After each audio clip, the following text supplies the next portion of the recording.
నమస్తే, నేను మీ జాఫర్. ఈరోజు మా అతిథి మంత్రి పేర్ని నాని.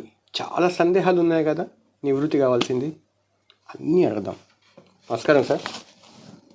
ఏదైనా క్వశ్చన్ సంబంధించిన రిస్ట్రిక్షన్స్ ఏం లేవు కదా, ఏమైనా అడగవచ్చు కదా? పూర్తి స్వేచ్ఛా స్వాతంత్రాలతో అడగచ్చు. What happen sir? ఏం జరిగింది, ఏం జరగబోతుంది sir? All well, all is well. అంత ప్రశాంతంగా చెప్పారు మీరు. రాష్ట్రం అంతా రాజకీయంగా వేడిని రాజేస్తూ ఒకవైపు, క్యాపిటల్ విషయంలో ఏం జరగబోతుంది సార్? రాష్ట్ర రాజకీయాలు ఎవరికి వేడి చేయాలంటే వాళ్ళు పొయ్యి రగిలిస్తూ ఉంటారు, ఎవరికి వేడి ఎక్కర్లేదో వాళ్ళు కూలర్ పెట్టుకుంటారు. రాజకీయ అవసరాలు బట్టి ఆ వాతావరణం ఉందన్నట్టుగా క్రియేట్ చేయడం అనేది రాజకీయ నాయకుడి లక్షణం. ఓకే, రాజకీయ పార్టీల అవసరం. ఓకే. రాజధాని ఏమవట్లేదు, రాజధాని శుభ్రంగా ఉంది.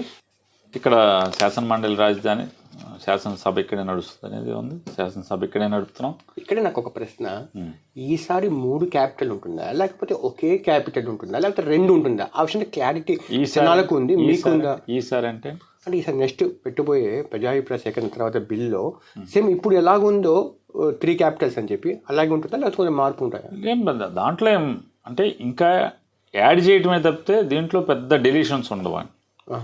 అంటే ఇప్పుడు 3, 4 అవుతుందా? రాజధానులు 4 అవ్వకపోవచ్చు. రాజధానులు అంటే రాజధాని ఇంకా మన దగ్గర 4 పెడతాక లేదు కదా. మన దగ్గర ఉన్నది ఏంటండి, చట్టసభలు లేదా జ్యుడిషియరీ లేదా మన ఎగ్జిక్యూషన్. ఈ 3 తప్పితే ఇంకా 4వది లేదు కదా. దాని కానీ ఇప్పుడు చంద్రబాబు నాయుడు పాదయాత్ర చేయాలనే ఒక ఆలోచన ఉంది. ఆ నేపథ్యంలోనే అటువైపు జనాల దృష్టి పోకుండా మళ్లించడానికే ఈ 3 క్యాపిటల్ సంబంధించిన బిల్ ఏదో విత్డ్రా ఉపశమనం జరిగిందో అనేది ఒక ప్రచారం జరుగుతూ ఉంది. ఇంట్లో నిజం ఏమాత్రం లేదంటారా? అంటే అది ఒక మానసికమైన పరిస్థితి చంద్రబాబు నాయుడు గారిది. జగన్మోహన్ రెడ్డి గారు ఏ నిర్ణయం తీసుకున్నా సరే నా కోసం తీసుకున్నాడు అనేటువంటి భ్రమలో ఆయన ఉన్నారు. జగన్మోహన్ రెడ్డి గారు ఎవరి కోసం, చంద్రబాబు నాయుడు కోసం, ఇంకొక వ్యక్తి కోసం, XYZ కోసం ఆయన నిర్ణయాలు ఎప్పుడు తీసుకోరు. మాది సమిష్టి బాధ్యత, సమిష్టి నిర్ణయాలు. అందరం చర్చించుకుని నిర్ణయాలు తీసుకుంటాం. ఖచ్చితంగా దీని మీద కూడా ప్రజల నుంచి రకరకాల అంటే పుంకాలుగా చాలామంది మా ద్వారా ఇట్లా శాసనసభ్యుల ద్వారా ఇది చేస్తే బాగుంటుంది, ఇది కాదు, ఈ ప్రాంతంలో అమరావతి ప్రాంతంలో కూడా ఇదైతే బాగుంటుంది అని చెప్పని, లేదా మా జిల్లాలో మా ప్రాంతంలో మాకు ఇది కూడా కావాలని చెప్పని చాలామంది, చాలా టీవీల్లో, చాలా పత్రికల్లో, చాలా రాజకీయ పార్టీలు రోజు ఈ 3 రాజధానుల మీద లేదా ఈ అమరావతి ప్రాంతం మీద ఇక్కడ ఏదో దుష్ప్రచారాలు చేస్తున్నారు. వాస్తవాలు ఏముంటుందో చెప్తే బాగుంటుందని చాలామంది కూడా మాట్లాడుతున్నారు. అందుకోసం మా ప్రభుత్వం విశాఖపట్నంలో పరిపాలనా రాజధాని, ఈ ప్రాంతంలో అమరావతి ప్రాంతంలో శాసనసభల వ్యవహారాలు నడిచే రాజధాని, కర్నూలులో న్యాయపరమైనటువంటి హైకోర్టులను ఏర్పాటు చేయటం, ఈ 3 మీద అవసరాలు ఏంటి, ఎందుకు ఆ నిర్ణయం జరిగింది, అక్కడ ఈ 3 ఇట్లా ఏర్పాటు చేయటం వల్ల ఏ ప్రాంతానికి ఏ రకమైనటువంటి గౌరవం ఉంటుంది, ఏ రకమైనటువంటి అభివృద్ధి ఉంటుంది, వాళ్ళ ప్రతిఫలాలు ఎలా ఉండబోతాయి, ఇవన్నీ కూడా విశదీకరించి తద్వారా వాళ్ళ నుంచి ఇంకెక్కడన్నా ప్రగతికి సంబంధించి లేదా వారికి ఆకాంక్షలకు సంబంధించి ఏమన్నా ఇందులో పొందుపరచాలంటే అవన్నీ క్రోడీకరించి పొందుపరిచి చేస్తాం. సార్, ఈ బిల్లు ఉపశమన నిర్ణయం మీరు ఎప్పుడు తీసుకున్నా తెలియదు, కానీ మీరు అనౌన్స్ చేసిన అకేషన్ ఏ నేపథ్యంలో అంటే రాజకీయ నేపథ్యంలో చంద్రబాబు నాయుడు కన్నీళ్లు కార్చడము, అది జనాల్లో ఒక సెంటిమెంట్గా మారుతున్న దశలో ఇది అనౌన్స్ చేసింది. కానీ దానికి దీనికి ఏమైనా సంబంధాలు ఉన్నాయండి, ఆ కన్నీళ్లకు ఈ ఉపశమనకు మధ్య? అంటే మీరు చెప్పేది ఏంటంటే చంద్రబాబు నాయుడు గారు ఏడుపు రాజకీయం చేస్తుంటే దానికి మీరు 3 రాజధానుల రాజకీయంతో దెబ్బ కొడతారా, చెస్ గేమ్ అన్నట్టు మీరు జనాలకు సెంటిమెంట్ గా మారబోతుంది ఆ కన్నీళ్లు అన్నది సెంటిమెంట్ అలా మీరు అంటే ఆయన ఒక ఏడుపు రాజకీయ ఎత్తుగడతో వస్తే మీరు ఈ 3 రాజధానులు ఎత్తుగడతో వచ్చారా అని మీరు మాట్లాడుతున్నారు. దానికి ఎక్కడ అసలు జగన్మోహన్ రెడ్డి గారు ఎత్తుగడల రాజకీయం అని అసలు మీరు చంద్రబాబు నాయుడు గారు బోళ్ళని సార్లు మాట్లాడతారు కదా, మొండివాడు జగన్మోహన్ రెడ్డి అని. ఎత్తుగడలు ఉండవు జగన్మోహన్ రెడ్డి గారి దగ్గర. అందరం కలిసి సమిష్టిగా ఇలా చేద్దాం, ఇది ఈ కారణంతో ఇట్లా ఉందని మేము సరే ఇలా ఉంది జగన్మోహన్ రెడ్డి సీఎం గారు ఇట్లా అన్నాం అనుకో, ఓకే అయితే అందరం కూర్చుందుకు నాని ఇటు 4-5 మంత్రులు ఇట్లా చెప్తున్నారు, ప్రజల అభిప్రాయం ఇట్లా ఉందంటున్నారు, ఏంటి మీరు కూడా ఇదే అభిప్రాయంతో ఉన్నారా అంటే ఎస్ అన్నారు, సరే అయితే ఇట్లా చేద్దామని చెప్పి అనుకుంటాం. సార్, పవన్ కళ్యాణ్కి మీరంటే ఎందుకు అంత ఇష్టం? ప్రతిసారి మీరు టార్గెట్ అవుతూ ఉంటారు పవన్ కళ్యాణ్కు. మీరు వారిని అడగాలి, నాని ఏంటి ఎందుకు నీకు ఇంత ప్రేమ అని. మీకు కూడా పవన్ కళ్యాణ్ అంటే ప్రత్యేకమైన ప్రేమలు ఉంటాయి? లేదు అంటే నేను ఎంతసేపు ఏంటంటే నన్ను అంత ప్రేమిస్తున్న వ్యక్తిని మనం ఎంతో కొంత ప్రేమించకపోతే బాగోదు కదా అని చెప్పి ఇద్దరి మధ్య ప్రేమిస్తూ ఆ చెప్తే ప్రేమలు ఎప్పుడు నాకు అంత గుండెల నిండా అంటే సహజమైన ప్రేమ నాకేం లేదు. ఆయన నన్ను ఇప్పుడు జాఫర్ గారు నన్ను ప్రేమిస్తున్నారు అనుకోండి, నన్ను బాగా ఇష్టపడుతున్నారు అనుకోండి, కనపడినప్పుడు ఏసడించుకుంటున్నాం అనుకోండి, అది పట్టించుకున్నట్టు వెళ్ళిపోతే మనసు గాయపడుతుంది. అట్లా జాఫర్ నన్ను ప్రేమిస్తుంటే పవన్ కళ్యాణ్ కూడా నన్ను ప్రేమిస్తున్నాడు కాబట్టి ఎంతో కొంత మనం కూడా ప్రేమ ఇవ్వకపోతే బాగోదు కదా అని ప్రేమ. అంటే ఇప్పుడు పవన్ కళ్యాణ్ ఆ ప్రేమలో నుంచే ఆ ద్వేషము ఆ విమర్శలు వస్తున్నాయి అంటారు. అంటే ప్రేమ కూడా ఎక్కువ అయిపోతే ఒకసారి ఎక్కువ కోపపడుతుంటారు అంటారు. అంటే ఏదో ఒకటి ప్రేమ అనండి, కోపం అనండి, ఏదో ఒకటి. అవును, నాకంటూ ఒక ప్రత్యేక స్థానం ఉంది అతని దగ్గర.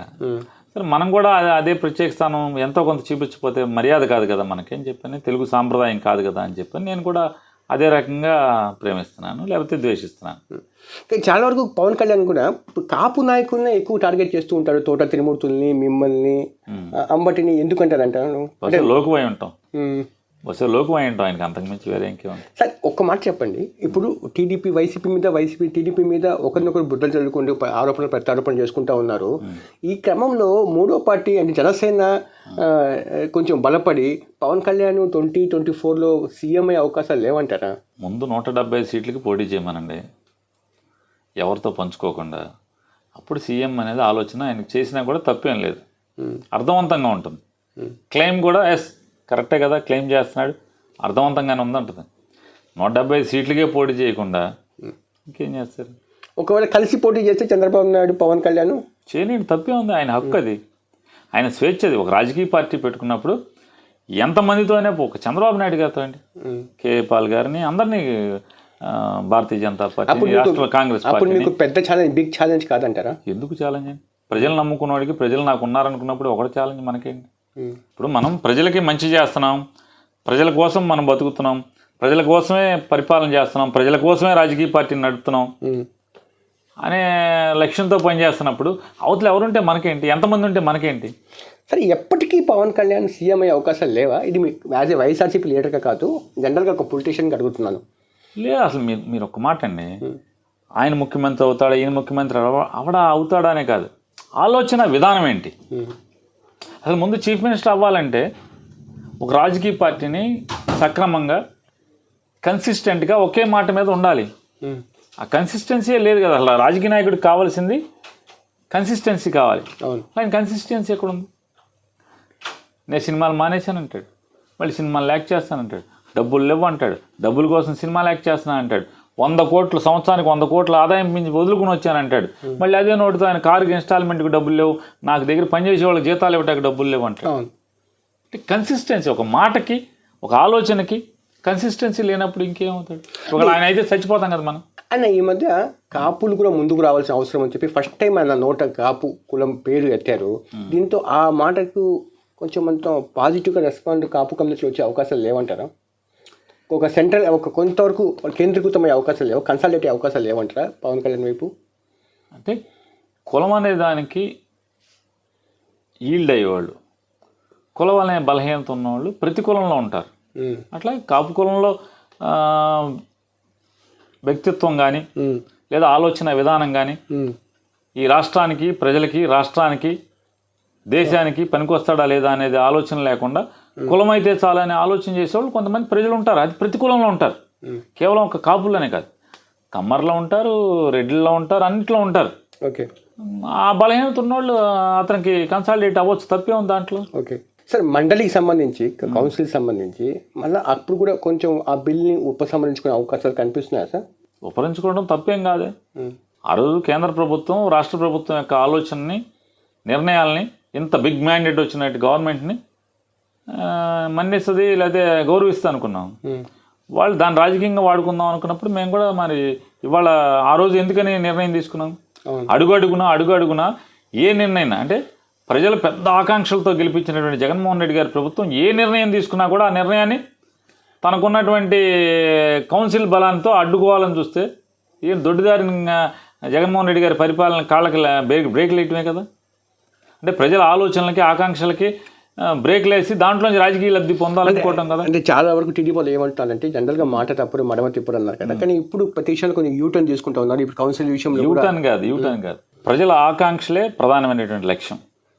ఈ ప్రధానమైనటువంటి లక్ష్యం ప్రజల ఆకాంక్షలు నెరవేర్చే దాంట్లో, ఆ ప్రయాణంలో మనం చేసే పోరాటం సింహంతో అయితే ఒక రకమైనటువంటి యుద్ధం ఉంటుంది, పులితో అయితే ఒక రకమైన యుద్ధం ఉంటుంది, చంద్రబాబు మేకతో అయితే ఒక రకమైన యుద్ధం ఉంటుంది, ఓకే, నక్కతో, తోడేళ్లతో, క్రూర మృగాలతో, ఇంకా గుంట నక్కలతో చేసేప్పుడు ఒకసారి ఎత్తుగడలు వేయాల్సి వస్తుంది.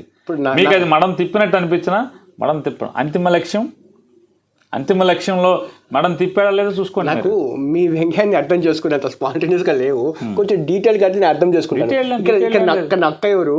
చంద్రబాబు నాయుడు గారే నక్క జిత్తులు మారోడని మీరు మీలాంటి పెద్దలు బోళంత మంది ఎన్నోసార్లు మాట్లాడారు. మీలాంటి పెద్దలు అన్నా, జాఫర్ గారు అనలేదు.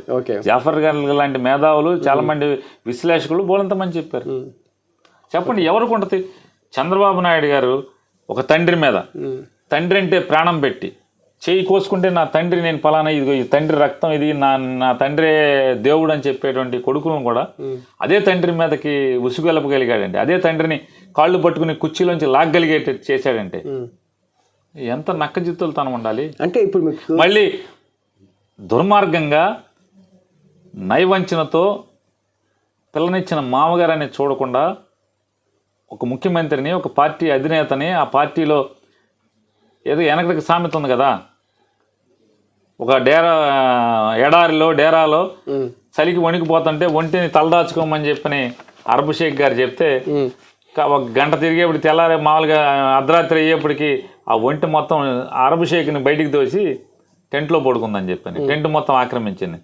ఆ రీతిలో తలదాచుకుంటాను, ఎమ్మెల్యేగా ఓడిపోయి తలదాచుకుంటాక అక్కడికి వెళ్ళి ఒక కూలీగా పనిచేస్తాను, గుమస్తాగా పనిచేస్తాను, కార్యకర్తగా పనిచేస్తానంటే వెళ్ళినోడు ఆ పార్టీ పెట్టి ప్రజల కోసం పనిచేస్తున్నవాడిని కుట్రలతో, కుయుక్తులతో, కుతంత్రాలతో కొడుకుల్ని కూడా ఆ కుట్రలో భాగస్వామ్యం చేసి పడేసి, రామారావు పార్టీని బతికిస్తున్నది నేనని చెప్పని పార్టీని లాక్కుని అవమానాలు చేసి చివరి మాటగా అసెంబ్లీలోకి వెళ్ళి నేను ఎందుకు నన్ను ఈ రకంగా చేశారు, నేను రాజీనామా చేస్తున్నాను, చివరిగా మాట్లాడతానని అసెంబ్లీకి వెళ్తే కనీసం మైక్ కూడా ఇవ్వకుండా ఆపినటువంటి దుర్మార్గమైన క్రీడ నడిపినవాడు రామారావుని వ్యక్తి పూజకుండా కూడా తెలుగుదేశం పార్టీలో ఇది ఒక వ్యవస్థ, ప్రజాస్వామ్య వ్యవస్థ అని చెప్పని పెద్ద పెద్ద కబుర్లు చెప్పినవాడు. రామారావు గారు చచ్చిపోగానే అదే ఫోటోకి దండేయటం, చంపినవాడు అదే ఫోటోకి రోజు దండేయటం, ఇంతకన్నా నైవంచన నక్క జిత్తులతనం ఇంకెవరికి ఉండాలి? మీకు చంద్రబాబు నాయుడుని నక్క అంటున్నారు మీరు. ఈ చంద్రబాబు తెలివితేటలు ఉన్నాయన్న, ఈ చంద్రబాబు ఆలోచన ధోరణి ఉందని చెప్పి ఈ నక్కకు సపోర్ట్ గా ఒక సింహం వస్తుంది. ఆ సింహం చూసుకుని మీకు భయపడటం లేదా? ఎవరు సింహం? బాలకృష్ణ ఖబర్దార్ అని హెచ్చరిస్తున్నారు. సరే చెప్పాను, బాలకృష్ణ గారు అమాయకుడు, చెప్పుడు మాటలకి తొందరగా లొంగిపోతాడు అని వాడిని చెప్తే మీరు వినలేదా ఆ వీడియో? ఎవరండి? బాలకృష్ణ చెప్పింది, మా ఆడవాళ్ళ జోలికి వస్తున్నారు, ఖబర్దార్, ఇక్కడ నేను రంగంలో దిగుతాను అన్నారు. అఖండలో డైలాగ్ అయి ఉంటుందండి. ఏంటి సినిమా డైలాగా? అఖండ సినిమాలో డైలాగ్ అయి ఉంటుంది, కొత్త సినిమా డైలాగ్ అది. వస్తుందా రేపు వస్తున్నట్టుంది కదండి. మీకు ఏం సార్, మీకు చంద్రబాబు నాయుడు అంటే భయం లేదు, బాలకృష్ణ అంటే భయం లేదు. బాలకృష్ణ సీరియస్గా మీకు వ్యతిరేకంగా దిగితే జనాలు అటువైపు మోల్డ్ అయ్యి మీకు వ్యతిరేకంగా మారే అవకాశాలు లేవంటారా? ఇది నేను రోజు బాలకృష్ణ గారిని రోజు అసెంబ్లీకి రమ్మనండి, అసెంబ్లీకి వచ్చి జాగ్రత్తగా రోజు చూసుకుంటే సరే, 10 రోజులు కాన్స్టిట్యున్సీకి వెళ్ళి ఎమ్మెల్యే ఉద్యోగం చేస్తే తర్వాత అవన్నీ భయం గీయం తర్వాత చూసుకోవచ్చు. ఆయన మనిషే కదా, భయపట్టాక ఆయన జంతువేంటి భయపట్టాక. కానీ ఆయన బాలకృష్ణ మాటల్లో మీకు ఒక ఆవేదన, ఆ ఆవేదన నుంచి వచ్చిన ఒక హెచ్చరిక అనిపించట్లేదా? బాలకృష్ణ గారు మంచోడు, చెప్పుడు మాటలు వింటాడు, అమాయకుడు అంతే. కాబట్టి మీరు సీరియస్గా తీసుకోరా బాలకృష్ణని? దేని సీరియస్గా తీసుకోవటం? ఆయన వార్నింగ్ ఇచ్చారండి. ఎన్ని ఉంటా ఉంటాయండి ఈ వార్నింగ్లకి, ఇవన్నీ ఈ ఉడతూపులకి, ఇవన్నీ ఎవరు? జగన్మోహన్ రెడ్డి గారు ఇక్కడ ఇవన్నీ.